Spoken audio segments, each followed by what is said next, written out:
Dear students, good morning. Myself is Danbir Singh. Today I am going to teach you present indefinite tense. जैसा कि आप जानते हैं present indefinite tense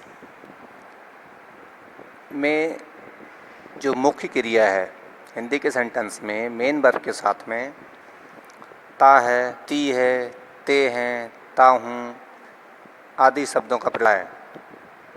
जैसे Ram school जाता है, सीता खाना पकाती है, लड़के क्रिकेट खेलते हैं।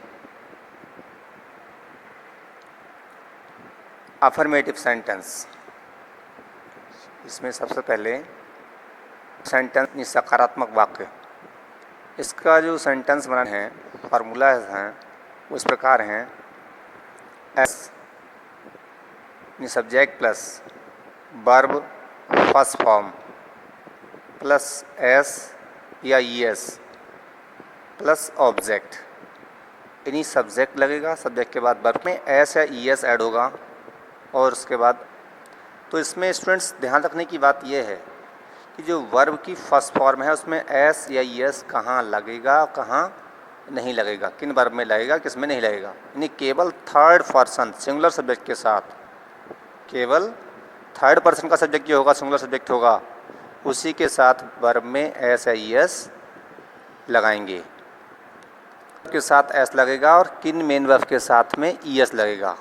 ये भी क्वेश्चन आपके माइंड में उठता होगा कि एस और ईएस दो चीज़ें दी हुई तो किसके साथ एस लगाएं और किस वर्ब के साथ में ईएस लगाएं। तो इसके भी रूल्स हैं। Rule number 1, main verbs ending with O. जो मेन वर्ब्स हैं जो एंड होती हैं जिसके लास्ट में ओ आता है, जैसे कि गो वर्ब है, गो लास्ट में, इसलिए इसमें ई एस जोड़ा जाएगा ना कि एस। क्या जोड़ेंगे? ई एस। गोज में डू है इसलिए इसमें भी ई एस जोड़ा जाएगा।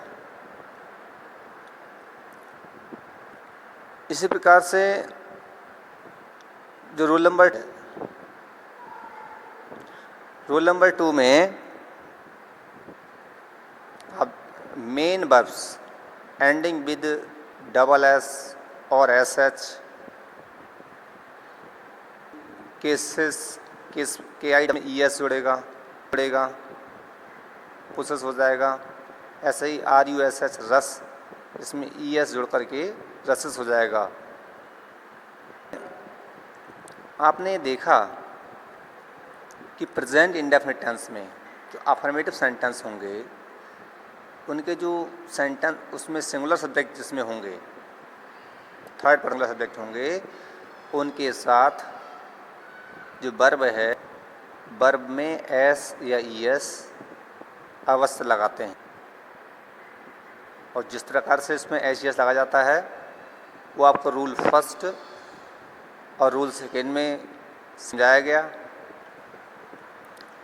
तो जो एग्जाम्पल्स दिए हुए हैं इनको किस तरह से ट्रांसलेट करेंगे? राम स्कूल जाता है, goes to school.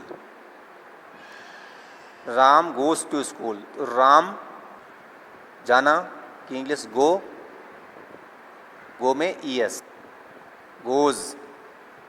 Ram school जाता है, स्कूल। सीता खाना पकाती है, सीता सब्जेक्ट है, वर्ब है पकाना, कुक में एस लग जाएगा, कुक्स द फूड। लड़के क्रिकेट खेलते हैं, द बॉयज़, क्योंकि प्लूरल सब्जेक्ट है ये, the boys play, PLAY play cricket. यहाँ पर वर्ब में एस ई एस नहीं लगेगा क्योंकि सब्जेक्ट प्लूरल है।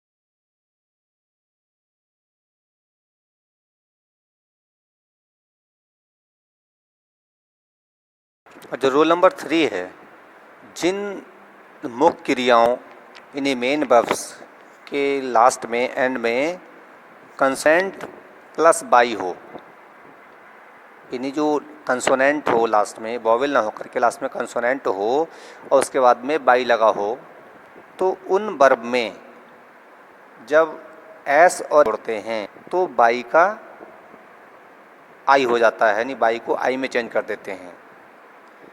जैसे कि आप देख रहे हैं एग्जांपल, CRY क्राई वर्ब है, एस या ES जोड़ते हैं तो बाई का आई बनाते हुए ES जोड़ा गया है, तो सेकेंड एग्जांपल ऐसे दिया है, मैरी MARRY मैरी, इसमें भी बाई लगा है लास्ट में और बाई से पहले आर है, आर जो कि कंसोनेंट है, कोई वॉवेल वर्ड नहीं है, बाई से पहले कंसोनेंट है, कंसोनेंट मतलब अल्फ़ाबेट है यहाँ। तो MARRIES, यहाँ भी बाई का आई बनाते हुए ES जोड़ा गया है। इसी प्रकार से नेक्स्ट वर्ब है ट्राई, TR बाई, तो बाई से पहले आर है जो कि कंसोनेंट है, इसलिए यहाँ भी बाई का आई बनाते हुए ES ऐड किया गया है, तो ट्राई से tries. Next verb fly, FL बाई, तो वाई से पहले L है, L भी कंसोनेंट है, इसलिए यहाँ भी बाई का आई बनाते हुए ES ऐड किया जाएगा। इस प्रकार से ये वर्ड हो जाता है फिलाइज। नेक्स्ट वर्ब में एस और ES जोड़ने के बारे में कुछ और नियम हैं। स्पेशल केस के कुछ ऐसे होते हैं जिनमें ES नहीं लगाते, सिर्फ एस लगता है वर्ब में। स्पेशल केस नो ES, यानी एस लगाएंगे ES नहीं लगेगा, no ES। With the main verbs ending with vowel plus by, ऐसी मेन वर्ब्स जो वॉवेल के साथ एंड होती हैं और उसके बाद बाई लगा होता है, यानी जिन मुख्य क्रियाओं के अंत में वॉवेल आता है और उस वॉवेल के बाद में बाई लगा होता है, यानी लास्ट में बाई और उससे पहले वॉवेल होता है, तो इस प्रकार की जो वर्ब होती हैं उसमें ES ना जोड़ करके हम सिर्फ S जोड़ते हैं।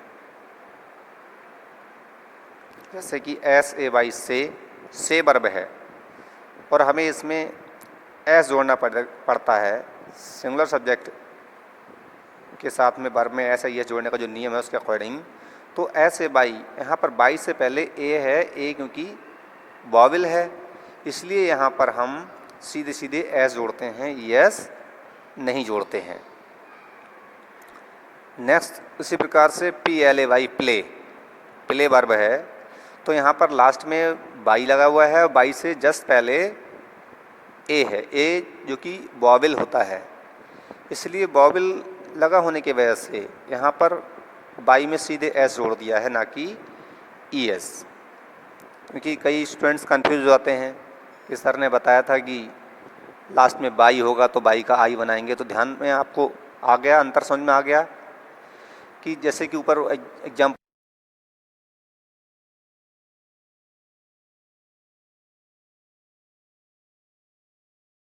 और एग्जाम्पल्स थे, राम स्कूल जाता है, राम गोज़ टू स्कूल, मैं पार्क में खेलता हूँ, I play in the park, Aman घर आता है, अमन कम्स होम। तो राम स्कूल जाता है, इस सेंटेंस में आप देख रहे होंगे राम सिंगुलर सब्जेक्ट है, थर्ड पर्सन है, सबसे पहले सब्जेक्ट यानी राम, जाना, जाना की इंग्लिश गो, सब्जेक्ट क्योंकि सिंगुलर है, थर्ड पर्सन का है, इसलिए गो में ES जोड़ा गया, क्योंकि लास्ट में G के बाद में O लगा है, O क्योंकि वॉवेल है, इसलिए यहाँ पर ES जोड़ा जाएगा। राम गोज़ टू स्कूल, नहीं, बताया था हमने पहले रूल में, जो लास्ट में अगर बॉबल आता है, सिंगल बॉबल आता है वर्ब में लास्ट में, तो हम वहाँ पर ES जोड़ते हैं। दूसरा एग्जाम्पल था, मैं पार्क में खेलता हूँ, I play in the park. तो मैं जो है फर्स्ट पर्सन का प्रोनाउन है, तो इसमें कभी भी हम वर्ब में एस या ES नहीं जोड़ते हैं, क्योंकि फर्स्ट पर्सन है।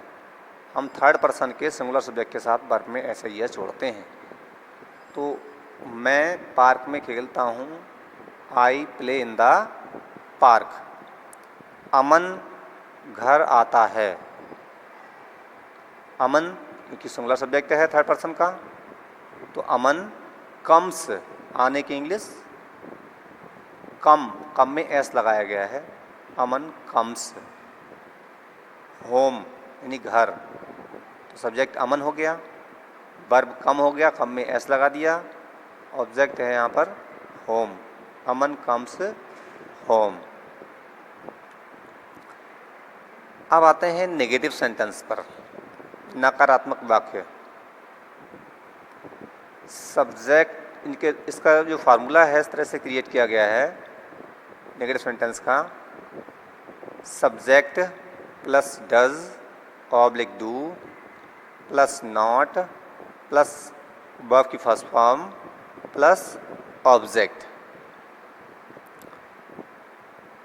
अब कहाँ डज लगाना है और कहाँ डू लगाना है, इस बात को डिसाइड करना है। इसके लिए समझाया गया है इसमें, थर्ड पर्सन सिंगुलर सब्जेक्ट के साथ डज लगाते हैं, यानी थर्ड पर्सन है सब्जेक्ट और सिंगुलर सब्जेक्ट है, तो वहाँ पर डज लगता है, डज नॉट लगाएंगे। और बाकी सब्जेक्ट के साथ में डू का प्रयोग होगा नेगेटिव सेंटेंस में, यानी डू नॉट लगेगा। राम स्कूल नहीं जाता है, तो आप देख रहे होंगे सेंटेंस में राम थर्ड पर्सन है और सिंगुलर सब्जेक्ट है, इसलिए सेंटेंस जब उसको ट्रांसलेट किया जाएगा इंग्लिश में, तो Ram does not go to school, जैसा कि रूल था उसी के अकॉर्डिंग उसको सेंटेंस को बनाया गया है। Subject does plus not plus verb की first form plus object, Ram does not go to school. मैं पार्क में नहीं खेलता हूँ, मैं पार्क में नहीं खेलता हूँ, तो यहाँ पर मैं फर्स्ट पर्सन का प्रोनाउन है, इसलिए इसमें आई के साथ में डज नॉट नहीं लगा सकते, यहाँ डू नॉट लगेगा। तो जैसा कि रूल में समझाया गया है, I do not play in the park, I do not play in the park. Aman घर नहीं आता है, अमन सिंगुलर सब्जेक्ट है थर्ड पर्सन का, इसलिए अमन के बाद में डज नॉट लगाया गया है, अमन डज नॉट कम होम। तो इस प्रकार से आपने जो नेगेटिव सेंटेंस में देखा कहाँ आपको डज का प्रयोग करना है, तो ध्यान रखेंगे स्टूडेंट्स, जो सिंगुलर सब्जेक्ट होगा थर्ड पर्सन का, उसके साथ में हमें डज लगाना है, उसके बाद नॉट लगाना है, और बाकी आई के साथ, यू के साथ, दे के साथ, वी के साथ हमें डू नॉट लगाना है।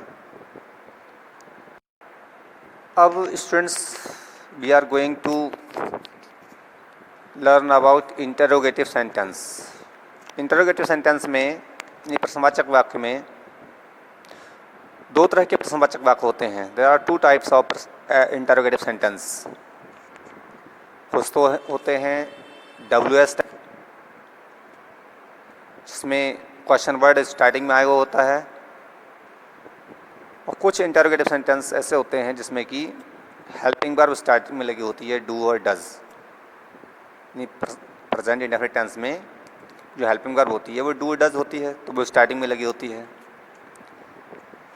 तो सबसे पहले WH फैमिली, जैसे why, where, when, what, how, who, तो ये क्वेश्चन वर्ड होते हैं जिसको हम WH फैमिली बोलते हैं।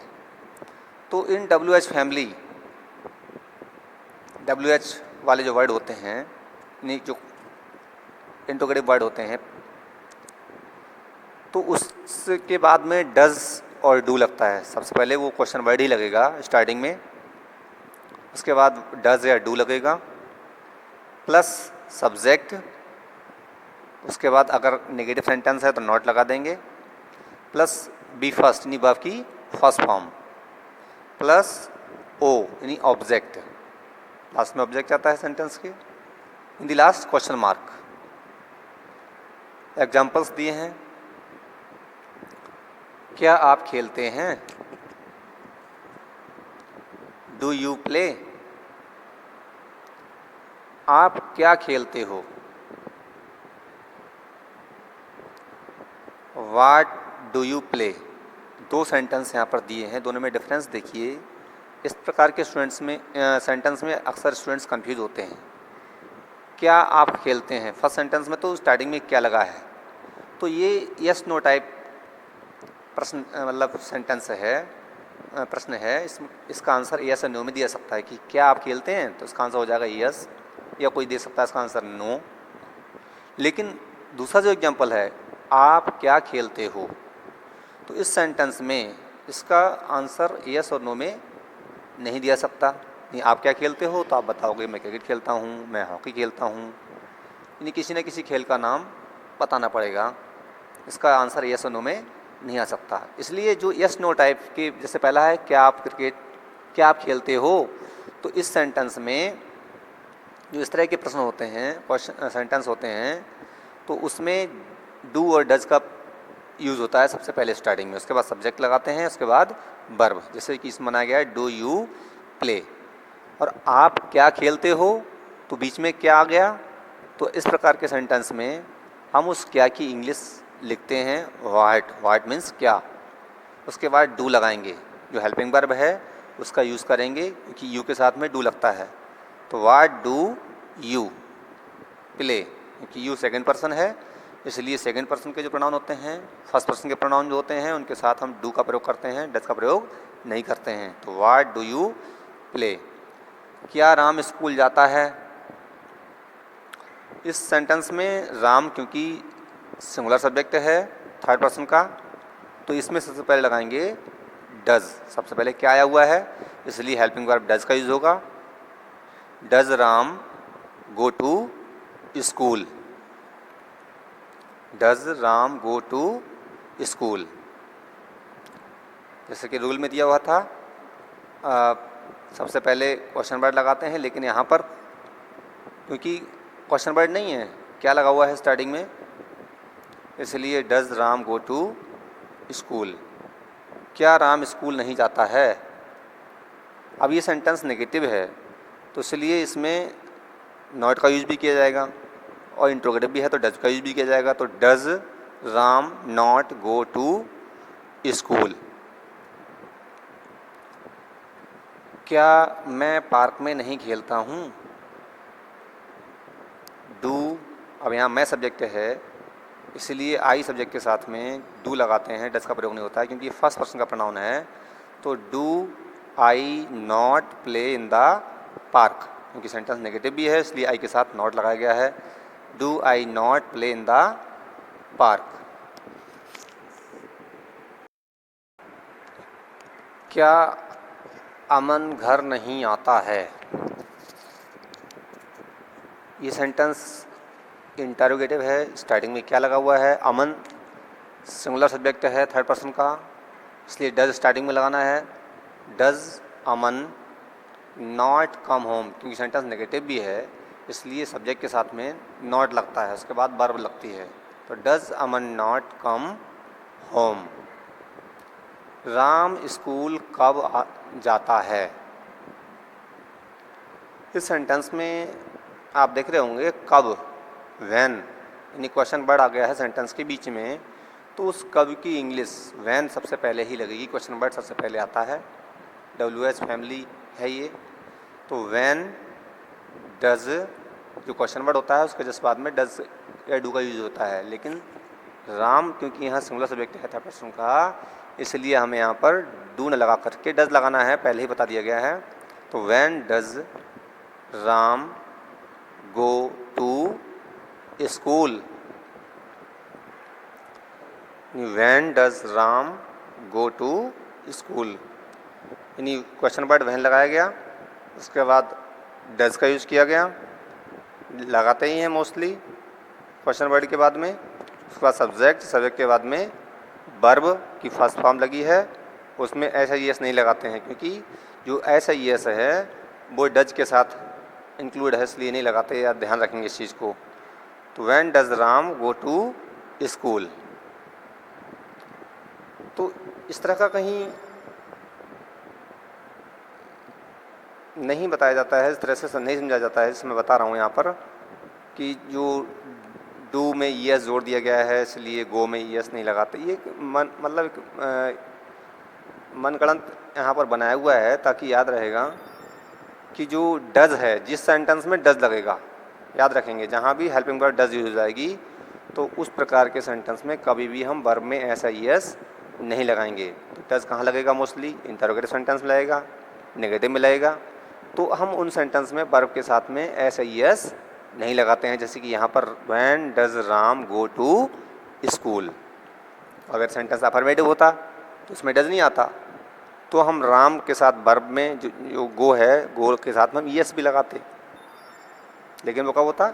अफर्मेटिव सेंटेंस में। नेक्स्ट है मैं पार्क में क्यों खेलता हूँ। अब यहाँ पर क्योंकि फर्स्ट पर्सन है, प्रोनाउन जो है मैं, ये फर्स्ट पर्सन का प्रोनाउन है, इसलिए इसके साथ में जब हेल्पिंग वर्ब यूज होगी तो वो डू होगी।